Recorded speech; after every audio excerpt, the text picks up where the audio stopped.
Добар ден и добре дојдовте во втората епизода од подкастот на гимназијата Јане Сандански Струмица. Јас сум Николета Апостолова, а денес се наоѓаме на местото каде што гласот на младите најсилно се слуша и каде што идеите стануваат реалност.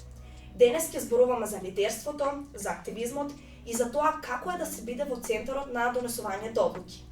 Со мене денес се двајца млади луѓе кои со својот голем ангажман и многу голема посветена енергија се вистински пример за сите нас.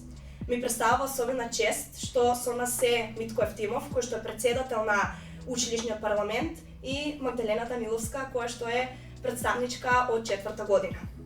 Со нив денес ќе дискутираме за работата на училишниот парламент, предизвиците со кои тие се соочуваат, нивните планови за подобрување на ученичкиот стандард и за тоа колку е важна вклученоста на секој поединец во училишната заедница. Здраво Мите, здраво Маги, како сте? Одлично, благодарам на прашањето, но и благодарам и за поканата. Се разбира. Да, и јас сум одлична. Супер. Како си ти? Супер сум, благодарам. Ајде Мите, ќе почнеме со тебе. Што всушност е парламентот за оние кои што не знаат и со што конкретно се занимавате на дневна основа? Училишниот парламент представува независно ученичко тело во нашето училиште, кое за главна цел има да ги брани интересите и правата на учениците, но и да предлага идеи, да организира настани и активности, се со цел да создаде подобра средина за учење. Како е организиран вашиот тим? Колку членови има и кои се нивните улоги? Парламентот е составен од два дела, поширок и потесен состав. Во поширокиот состав влегуваат сите председатели на сите класови. Во нашето училиште има 38 паралелки, со тоа поширокиот состав има 38 члена. Потоа од тие 38 члена произлегува раководството на парламентот, кој брои само 7. Првите четворица се представници од по секоја година, од прва до четврта, останатите се председателот, заменикот и секретарот. Ајде Маги, тебе да те слушнеме. Можеш ли ти нешто да ни кажеш повеќе за тоа како се избираат представниците и како изгледа самиот процес на гласање? Да, најпрвен во секој клас се бират представници, тоест еден представник, еден председател, кој влегува во поширокиот состав на училишниот парламент.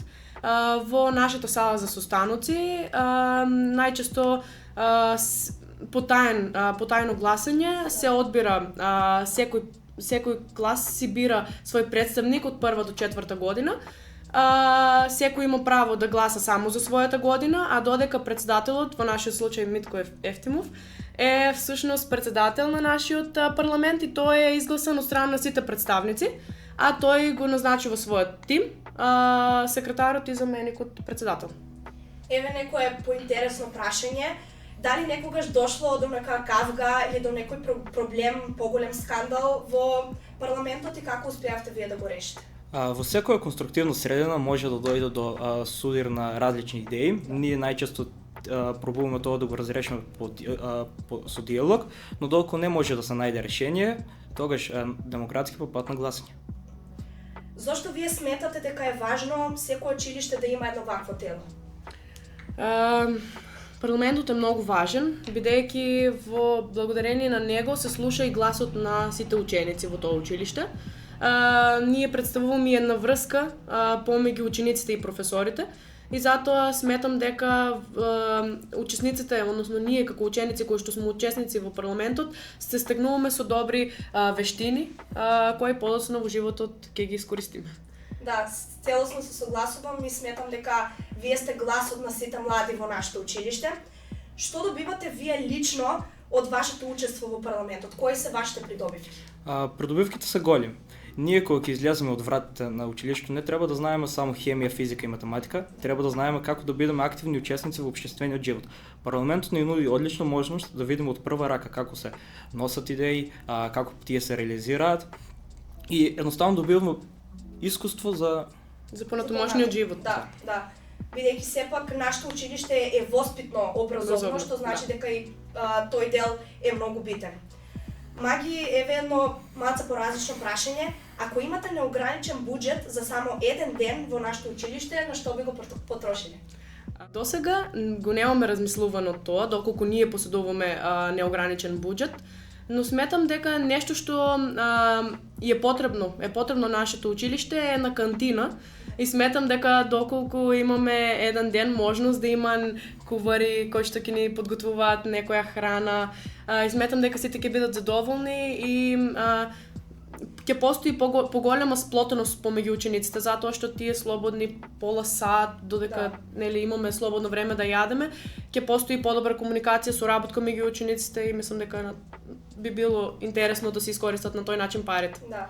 Мислам дека би било многу ефикасно кога имаме некоја пауза или некој празен час, можеби таму ќе бидат сите разговори. Да е простор за нас учениците. Да. Како дојдовте вие до идејата за фудбалот ученици против професори? Кој беше мотивот на тој настан? Целта на тој настан беше да се соберат парични средства за Нина Димитровска, девојче која боледува од церебрална парализа.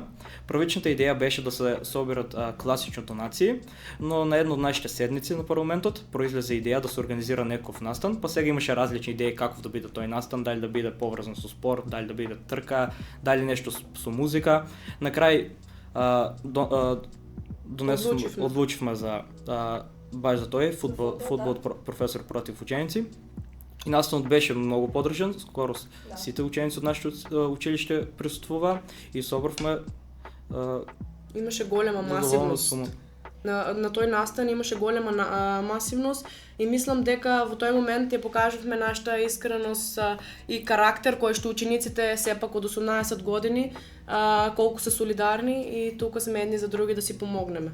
А воедно и мислам дека е најинтересно за учениците да ги видат професорите во една таква средина, во друга светлина, со опуштени, без строгост надвор од училниците. Барем можам да кажам за мене дека тоа ми беше најинтересниот дел да го видам и многу ми е мило што таков настан бил многу поддржан. Да.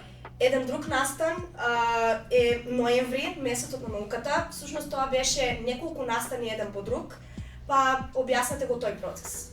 Да, во нашето училиште има ученици кои што се многу добри во спорт, во музика, но мислам дека требаше да се даде акцент на учениците кои што се добри во тие природни науки. Ние тој месец ноември, месецот на науката, го одбележавме со 3 настани. Првиот настан ни беше организиран квиз. Од секоја година имаше голем број на ученици кои што се пријавија. Имаше екипи по 3 ученици и имаше квиз кој што на тастери тие клика за кој да го одговори по брзо прашањето. Вториот настан беше експериментот, а третиот беше од забавен карактер, каде што секој учесник можеше да се опушти и да на некој начин да се заблагодариме што беше дел од самиот настан, месецот на науката. Јас бев присутна на тие настани, можам да кажам дека беа многу добро организирани и за мене експериментите беа најинтересниот дел и тоа навистина добро се реализира. Да, се виде креативноста на учениците. Да, се согласувам. Тоа беше најинтересно. Да. Еден од моите најомилени настани кои што го организирате секоја година за време на празниците е новогодишната магија. Тоа е сепак една голема традиција, па сакам да кажете нешто за тоа. Идејата за овој настан произлезе минатата година од дефектологот на нашето училиште. Идејата за овој настан дојде од дефектологот на нашето училиште минатата година. Минатата година како целна група ни беа лицата со попреченост и го фативме домот во Банско, во кој 80 ученици од нашето училиште изработија или купија персонализиран поклон за некое лице со попреченост, бидејќи целта на тој настан не беше да се подари храна или пари, бидејќи на тие лица не им е потребно тоа, на тие лица им е потребно внимание и љубов.